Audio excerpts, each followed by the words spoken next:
Hello everyone, कैसे आप सभी। मैं हूं Sachin Rajpurohit and I welcome you all on this online platform KP college of arts and science आहो। So dear friends, today we are going to discuss on elective English BA part first. It is concern with Jain Vyas university Jodhpur. So dear friends, हमारे English के syllabus में BA part first के अंदर एक book चलती है, short stories of yesterday and today. उसी book का एक छोटा सा पार्ट, एक शॉर्ट स्टोरी लेकर हम आपके बीच आए हैं जिसका नाम है ग्रोइंग अप। ग्रोइंग अप का मतलब क्या होता है, इस बारे में चर्चा करते हुए आगे बढ़ेंगे अब। डियर फ्रेंड्स, इस कहानी को लिखा है जॉयस कैरी ने। ग्रोइंग अप का मतलब होता है बढ़ना, या हम कह सकते हैं बड़े होना, या हम कह सकते हैं परिपक्व होना। देखिए, परिपक्व का क्या मतलब होता है। ग्रोइंग अप ये इस प्रकार की स्टोरी, एक शॉर्ट स्टोरी है, एक शॉर्ट स्टोरी है और इस प्रकार की करीब करीब 11 शॉर्ट स्टोरीज आपकी इस नोटबुक में दे रखी है। ये शॉर्ट स्टोरीज क्या कह रही है, देखो, इस प्रकार की फैमिली की चर्चा की गई है जिसके अंदर बच्चे किस प्रकार से बड़े होते हैं और किस प्रकार के वातावरण में पले बड़े हैं और किस प्रकार टीन एज में उनका विकास होता है, उनका ग्रोइंग अप होता है, उनका डेवलपमेंट होता है। उन सब की चर्चा इस कहानी के अंदर की गई है। मिस्टर जॉयस कैरी द्वारा लिखित ये कहानी है। तो फ्रेंड्स, आगे बढ़ते हैं इस कहानी को लेकर और इसके जो भी पात्र हैं उनके बारे में चर्चा करेंगे। लेकिन उससे पहले देख लीजिए, शिव के कुमार की एक बुक चलती है हमारे बीए पार्ट फर्स्ट में इलेक्टिव इंग्लिश में, जिसका नाम है short stories of yesterday and today. इसी बुक के अंदर लगभग 11 शॉर्ट स्टोरी दे रखी है। उन शॉर्ट स्टोरी के बारे में आज हम चर्चा कर रहे हैं। तो सबसे पहले हम आज पढ़ने वाले हमारा जो टॉपिक है उसका नाम है ग्रोइंग अप, यानी किस प्रकार से बच्चे परिपक्व होते हैं, बच्चे बड़े होते हैं। और ये कहानी लिखी है बाय जॉयस कैरी। तो चलिए friends, without any wasting time characters की चर्चा करते हैं। इस कहानी के अंदर क्या क्या कैरेक्टर्स हैं उनकी बात करते हैं। सबसे पहले हम बात कर रहे हैं mister Robert quick. Mister Robert quick कौन है? एक बिजनेसमैन है और हम कह सकते हैं वो इस कहानी के प्रोटैगनिस्ट है। What is protagonist? कह सकते हैं इस कहानी के जो नायक हैं, जो हीरो है, वो है मिस्टर रॉबर्ट क्विक। एक बिजनेसमैन है और आगे कहानी में चर्चा करेंगे किस प्रकार बिजनेस ट्रिप से वो घर की ओर आते हैं, वो आगे देखेंगे। आइए दूसरे कैरेक्टर के बारे में देखते हैं, मिसेस क्विक। मिसेस क्विक कौन है? इनकी वाइफ है, हाउस वाइफ है और ये वेलफेयर सोसाइटी के एक मेंबर भी है। तीसरे कैरेक्टर्स की बात करते हैं जो कि इनकी दो डॉटर्स हैं, कैट और जेनी। ये इनकी दो डॉटर्स हैं। आगे बढ़ते हैं।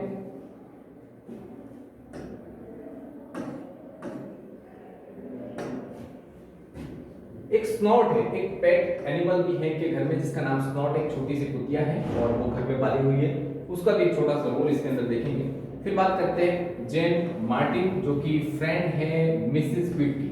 मिसेस क्विक जो कि वाइफ है मिस्टर रॉबर्ट क्विक की, उनकी एक फ्रेंड है जिसका नाम है जेन मार्टिन, जो कि चेयरपर्सन है, चेयरमैन है द वेलफेयर कमिटी की, ये चेयरमैन है। तो देखिए, 4-5 कैरेक्टर्स हैं, उन्हीं के इर्द गिर्द ये सारी कहानी घूमती है। और अब आगे बढ़ते हैं, इसकी जो आउटलाइन है उसको देखते हुए हम कहानी को आगे बढ़ाते हैं। क्या है इस कहानी की आउटलाइन? देखिए, Robert quick returns from business trip. Robert quick, पहले बताया गया कि रॉबर्ट क्विक जो है वो एक बिजनेसमैन है और अपनी बिजनेस की जो ट्रिप है उस पर जाकर आए हैं। तो किस प्रकार वो घर पे लौटते हैं और इस उम्मीद से घर लौटते हैं कि उनके बच्चे उनका स्वागत करेंगे, वेलकम करेंगे, ये सोचकर वो घर की ओर आते हैं। तो जैसे ही वो घर पे पहुंचते हैं तो यहां लिखा है a note from his wife. उनकी जो वाइफ है मिसेस क्विक, उनका लिखा गया एक नोट उनको मिलता है। एक नोट जिसके अंदर ये बात कही गई है कि वे शाम 4 बजे तक घर आएगी, क्योंकि वे किसी कार्यक्रम में गए, प्रोग्राम्स में गए हुए हैं। शाम 4 बजे तक वो घर आएगी और उनके जो बच्चे हैं यानी कैट और जेनी, वो गार्डन में खेल रहे हैं। कहां पर खेल रहे हैं? गार्डन में। तो फ्रेंड्स, ये गार्डन क्या है, कैसा है, उसके भी प्रश्न इस परीक्षा आपके एग्जाम से बनते हैं इस बारे में। तो उसकी चर्चा हम यहाँ करेंगे। आगे देखते हैं गार्डन सीन, इसी की हम बात कर रहे थे। गार्डन का सीन कैसा है, गार्डन सीन की बात कर रहे हैं। इनका जो गार्डन है, यहाँ पर बहुत सारे क्वेश्चंस भी बनते हैं और इस गार्डन सीन को हम कंपेयर कर सकते हैं आज की दुनिया से। देखिए कैसे कंपेयर कर रहे हैं हम। गार्डन का जो सीन है, उनका जो गार्डन है बहुत बिखरा हुआ है, अव्यवस्थित है, और हम कह सकते हैं कि वहां पर किसी प्रकार की व्यवस्था नहीं की हुई है। और जब लोग उनसे पूछते हैं मिस्टर रॉबर्ट क्विक से कि आपका ये गार्डन इतना बिखरा हुआ है, अव्यवस्था है, आप इसको साफ क्यों नहीं रखते हैं, तो आमतौर पर ये बहाना बनाते हैं कि ये गार्डन तो हमारे बच्चों के खेलने के लिए, तो और यही कारण है कि हम इसकी सफाई की ओर ध्यान नहीं दे पाते हैं। तो एक्चुअली बात यह है कि वो दोनों इतने बिजी हैं कि अपने घर के गार्डन को साफ नहीं रख पाते हैं। तो किस प्रकार से उनका गार्डन है और गार्डन की जो सीनरी है उसका भी क्वेश्चन हमारे एग्जाम में बन सकता है। फिर आगे बढ़ते हैं। तो कहा गया है a party is held in the house, तो ये बहुत बात आगे बढ़ जाती है। मैं यहाँ पर गार्डन सीन की कुछ बात करूंगा आपसे। जैसे इसके फादर रॉबर्ट क्विक घर पर आते हैं बिजनेस ट्रिप से, 7 दिन 15 दिन की ट्रिप होती है, इस ट्रिप के बाद घर लौटते हैं, तो वो एक्सपेक्ट करते हैं कि उनकी जो डॉटर्स हैं वो दौड़ती हुई आएगी सड़क के किनारे, वो अपने फादर का वेट करेगी, गाड़ी में बैठेगी और साथ साथ हम घर पे आएंगे। लेकिन जैसे एक्सपेक्ट उन्होंने करी थी वैसा एक्सपेक्टेशंस कुछ भी नहीं हुआ। यहाँ तक कि वो घर पहुंचते हैं, घर में जो नोट उनकी वाइफ का मिलता है, वो कहती है कि मैं 4 बजे तक आऊंगी और बच्चे जो है वो गार्डन में खेल रहे हैं। तो उनके जो फादर है वो चाहते हैं कि मैं बच्चों को सरप्राइज करूं, जाकर उनको सरप्राइज दूं कि मैं आ गया हूं। तो वो उन बच्चों को ढूंढने के लिए घर के गार्डन में जाते हैं। तो यहाँ पर ये सीन आपको देखना चाहिए। इस गार्डन में चारों ओर बिखरी हुई चीजें हैं, गार्डन अव्यवस्थित है, बच्चों को आवाज देते हैं लेकिन किसी बच्चे का रिप्लाई नहीं आता है। रिप्लाई नहीं आता है तो काफी समय खोजने के बाद वो वापस घर की ओर लौट जाते हैं। वो सोचते हैं कि चलो अब घर की ओर लौट जाना चाहिए। जैसे वो घर की ओर जाने लगते हैं तो गार्डन में ही एक छोटा सा पॉन्ड, एक छोटा सा तालाब है। उस तालाब के किनारे उनकी एक डॉटर है, उनकी डॉटर जिसका नाम हमने ऊपर पढ़ा था, मैं यहाँ पर वो नाम लिख देता हूँ, जेनी। क्या नाम है उसका? जेनी क्या कर रही है? बुक रीडिंग कर रही है। जेनी एक बुक रीडिंग कर रही है और बुक रीडिंग करते करते जब उसके फादर आते हैं और पूछते हैं हेलो जेनी, तो जेनी बिल्कुल रिप्लाई नहीं करती है। तो जेनी के जस्ट बगल में उनकी एक दूसरी डॉटर है जिसका नाम है कैट। क्या नाम है? कैट। और वो कैट को हेलो करते हैं, कैट उनका रिप्लाई करती है बट इतने इंटरेस्ट के साथ नहीं करते हैं। यानी उन बच्चों में कुछ ना कुछ चेंजेस आ रहे हैं, कुछ ना कुछ परिवर्तन आ रहे हैं। वो इस कहानी के माध्यम से लेखक बताना चाह रहा है कि what is the difference and what are the changes in their children. हमारे बच्चों में क्या क्या परिवर्तन आ रहे हैं वो कहानी के अंत में हम जाएंगे तब पता चलेगा। तो जेनी जो कि 12 इयर्स ओल्ड की है, यानी करीब करीब 12 वर्ष की लड़की है, बुक पढ़ रही है। और उसके एक और सिस्टर है जिसका नाम कैट, वो क्या कर रही है? झूला झूल रही है। तो दोनों अपने फादर को इतना अच्छे से रिप्लाई नहीं करते हैं, ग्रीटिंग नहीं करते हैं। तो उनके फादर सोचते हैं चलिए कोई बात नहीं, वो चेयर लेकर बैठते हैं, एक न्यूज़पेपर पढ़ने बैठते हैं। तो वहां पर एक घटना होती है जिसका जिक्र आपके एग्जाम में आ सकता है 30 वर्ड्स में लिखने के लिए, या 2 नंबर का एक क्वेश्चन आपके लिए बन सकता है कि यहाँ पर एंट्री होगी स्नॉट की। किसकी? स्नॉट एक नाम है, यहाँ पर इनकी विच है, इनकी पेट एनिमल है, एक छोटी सी कुतिया है जो इन्होंने पाल रखी है। वो क्या करती है? इस कैट के पास जाकर खेलती है। तो कैट क्या करती है? उसको लात मार देती है, उसको भगा देती है वहां से। ये कहती है कि मुझे परेशान मत करो, तंग मत करो। किसको कह रही है? स्नॉट को।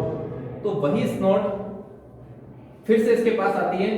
तो दोनों सिस्टर मिलकर क्या करती है? उस स्नॉट के पीछे भागती है। अब उनके हाथ में जो भी आ रहा है, डैफोडिल से फूल आ रहा है वो फेंक रहे हैं, या फिर इनके हाथ में अगर बैम्बू स्टिक्स है तो जेनी ने क्या कर दिया? बैम्बू स्टिक उसके पीछे फेंकना शुरू कर दिया। तो एक छोटे से जानवर के पीछे ये दोनों सिस्टर पड़ी है। तो ये सब जो सीनरी थी ये इनके फादर देख रहे थे, रॉबर्ट क्विक देख रहे थे। कौन देख रहे थे? रॉबर्ट क्विक देख रहे थे। और रॉबर्ट क्विक ने जैसे ही अपनी दोनों डॉटर्स को डांटा तो उसके बाद जो घटना चेंज होती है कि उनकी जो दोनों डॉटर्स हैं वो दोनों अपने फादर के ऊपर अटैक करती है, दोनों अपने फादर के ऊपर अटैक करती हैं और उनके फादर को भी चोट लगती है। और यही नहीं, जो स्नॉट है, छोटी सी जो कुतिया है, जो पेट एनिमल है, वो भी उनके फादर को काट देती है, वुंड हो जाता है उनके सर पर। तो वो गिर जाते हैं, बच्चियां भी गिर जाती हैं, उनके फादर भी गिर जाते हैं। तो इस प्रकार का जो अजीबोगरीब व्यवहार उनके बच्चियों को देखा तो उनको गुस्सा तो बहुत आ रहा था कि अपनी डॉटर्स पे चिल्लाए, लेकिन उन्होंने उस चीज को डिनाई किया। लेकिन थोड़ी देर बाद जेनी और जो कैट थी उनको अपने फादर के प्रति थोड़ी सिंपैथी लगी और डॉटर्स ने सोचा कि चलो पापा की मरहम पट्टी की जाए। तो दोनों क्या करती है? पापा की मरहम पट्टी करती है, उनका ध्यान रखती है। तो ये सारा घटनाक्रम दिन भर गार्डन में होता है जब उनकी मदर बाहर होती है और अभी तक वो घर पर नहीं आई है। और उसके बाद की बात है, a party is held in the house. शाम को एक घर में पार्टी होती है। शाम को घर में क्या हो रही है? पार्टी हो रही है। और उस पार्टी में कौन आ रही है?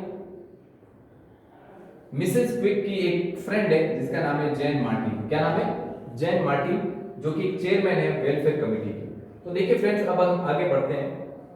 एक पार्टी ऑर्गेनाइज होती है उस छोटे से घर में। सभी बच्चियां, जो दोनों बच्चे हैं, वो अच्छे से वेल ड्रेस होती हैं, अच्छे से तैयार होती हैं।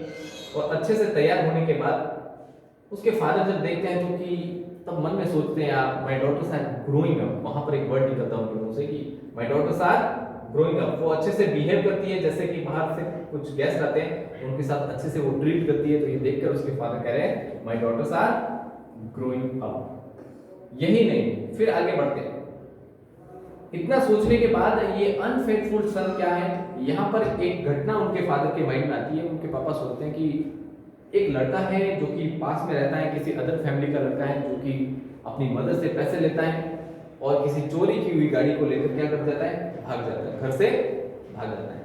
यानी बच्चे, ऐसे बच्चे का जिक्र हो रहा है जो कि फ्रीडम चाहते हैं। क्या चाहते हैं? फ्रीडम चाहते हैं, लिबर्टी चाहते हैं। तो ऐसे ही किसी सन का उनके माइंड में आया कि एक ऐसा लड़का है जो क्या कर रहा है? अपने फैमिली की बातों पर ध्यान नहीं रखता है और क्या करता है? पैसे चुराकर, गाड़ी चुराकर क्या करता है? भाग जाता है। ऐसा जब वो माइंड में आता है तब वो सोचते हैं, काम करते हैं, मैं थोड़ा क्लब में जाके आता हूँ, इस सारी भेजामारी को दूर करते हैं और थोड़ा क्लब में जाकर आता हूँ, अपने फ्रेंड से मिलकर आता हूँ, तो थोड़ा टेंशन कम होगा। तो जैसे ही वो क्लब की ओर जाने लगते हैं, शाम का समय होता है, तो उनकी एक डॉटर आती है। उनकी डॉटर आती है जेनी। फादर, मुझे आपकी जो चोट लगी है, आपकी जो घाव लगा है, वो मुझे देखना है। प्लीज आप एक काम करिए, मुझे जो दीवार है उसके ऊपर खड़ा करिए, मैं देखना चाहती हूँ कि आपको कहाँ चोट लगी है। यानी अपने फादर के प्रति सिंपैथी जता रही है। तो उनके फादर क्या करते हैं? जेनी को दीवार पे खड़ा करते हैं और वो उनके फादर को देखती हैं और कहती है, father all is well, all is well, सब बढ़िया है, कोई दिक्कत वाली बात नहीं है। और उसके बाद वो गुड बाय कहकर घर पे चली जाती है और उसके फादर जाते हैं क्लब में। ये सोच कर जाते हैं कि चलो बच्चियां सो जाएगी तब आप आराम से आएंगे और फिर हमें परेशान होना नहीं पड़ेगा। देखो, ये सारी कहानी चलती है और लास्ट में उसके फादर ये कहते हुए इस बात को कंप्लीट करते हैं, my children are growing up.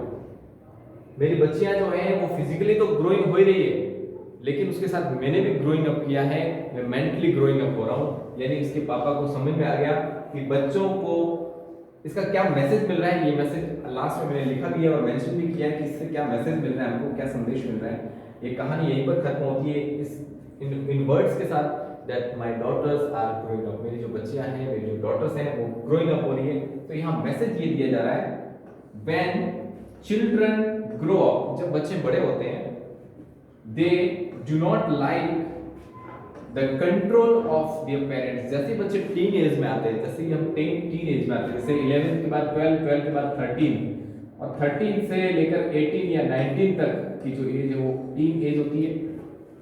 तो इसी टीन एज में बच्चे नहीं चाहते कि उनके ऊपर कोई रेगुलेट करे, उनको कंट्रोल करे। और यहाँ एक मैसेज पेरेंट्स को भी दिया गया है कि parents also should not interfere in the work of children. बच्चों के काम में भी बार बार खींचातानी नहीं करनी चाहिए, बार बार टोका टाकी नहीं करनी चाहिए, ताकि बच्चे भी परेशान न हो। कुल मिलाकर इस कहानी का मतलब यही है कि ग्रोइंग अप, किस प्रकार से बच्चे बड़े होते हैं, बच्चों का जो लालन पालन है वो किस प्रकार किया जाना चाहिए और उनको किस प्रकार से ट्रीट किया जाना चाहिए, इन सारी घटनाओं का जिक्र यहाँ पर किया गया है। तो फ्रेंड्स, कुछ जानकारी हम इस ऑथर के बारे में कर लेते हैं, अबाउट द ऑथर। ये जो ऑथर है, लेखक हैं, उनके बारे में जानते हैं, कौन है ये और उन्होंने क्या क्या वर्क्स किए हैं। चलिए फ्रेंड्स, जॉयस कैरी के बारे में पढ़ रहे हैं।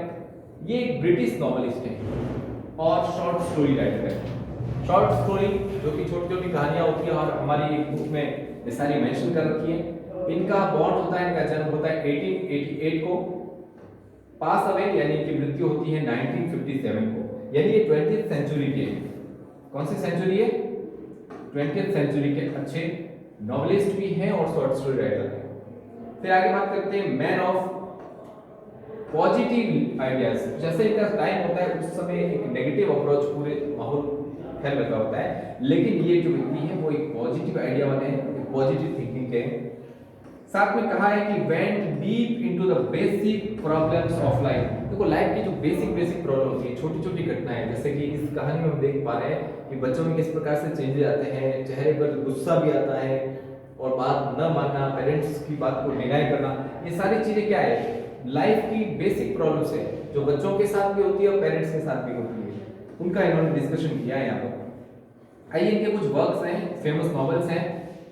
आई सा सेव एन अमेरिकन विजिटर और है द अफ्रीकन विच, ये सारे इनके वर्क्स हैं, इनके बारे में हमने पढ़ा। ये कहानी है ग्रोइंग अप, यानी बच्चों की जो वृद्धि है, बच्चों का जो जीवन चक्र है और उसमें किस प्रकार से वो परिपक्व होते हैं, उन सब के बारे में लिखी गई है जॉयस कैली के द्वारा।